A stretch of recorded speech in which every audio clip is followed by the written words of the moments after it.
Afternoon friends, এতিয়া দুপৰীয়া 1 বাজি গৈছে আৰু দুপৰীয়া চাহ কাপ খাও বুলি ভাবিলো। দুপৰীয়া চাহ কাপৰ লগত খাবৰ কাৰণে ব্ৰেড চপ দুটামানকে বনাম বুলি ভাবিছো আৰু ব্ৰেড চপ কিটা মইনো কেনেদৰে বনাও আপোনালোকক দেখুৱাম। আহকচোন চাও কেনেদৰে বনাও। মই ব্ৰেড চপ বনাবৰ কাৰণে 4খন ব্ৰেড এইটো সাইজত কাটি লৈছো এনেদৰে আৰু 3টা ডিম লৈছো। এফালে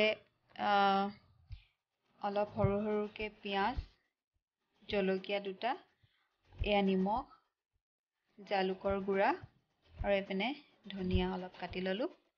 এতিয়া এটা বাটিত ডিম 3টা ভাঙি ললো।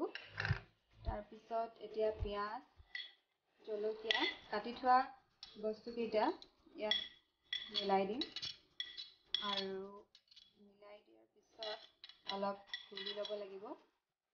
ইয়াত গোটেই বস্তুখিনি মই মিলাই ললো আৰু ইয়াৰ জোখ অনুযায়ী নিমখো দি ললো। ইয়াত এটা গোটেইখিনি হৈ গ'ল। ব্ৰেডৰ পিচ দুটা এনেদৰে দি অলপ মিহলাই ললো। ইয়াত মানে লগাই ললো ব্ৰেডকেইখনৰ ওপৰত আৰু এতিয়া গেছটো মই ইয়াত ভেজিটেবল অইল দি ললো কম পৰিমাণে। গৰম হোৱাৰ লগে লগে মই ইয়াত ব্ৰেডৰ পিচ দুটা দি দিলো আৰু গেছৰ ফ্লেমটো কমাই ললো নহলে জ্বলি যোৱাৰ চান্স থাকে। আমাৰ ব্ৰেড চপ ৰেডি। চাহ কাপৰ লগত খাওঁগে বলক।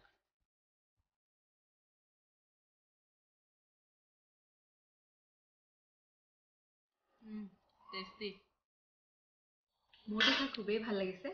আপোনালোকেও এনেদৰে বনাই খাব পাৰে আৰু যদি ভিডিঅ'টো চাই ভাল লাগিলে তেনেহ'লে লাইক কমেণ্ট শ্বেয়াৰ আৰু ছাবস্ক্ৰাইব কৰিবলৈ নাপাহৰিব।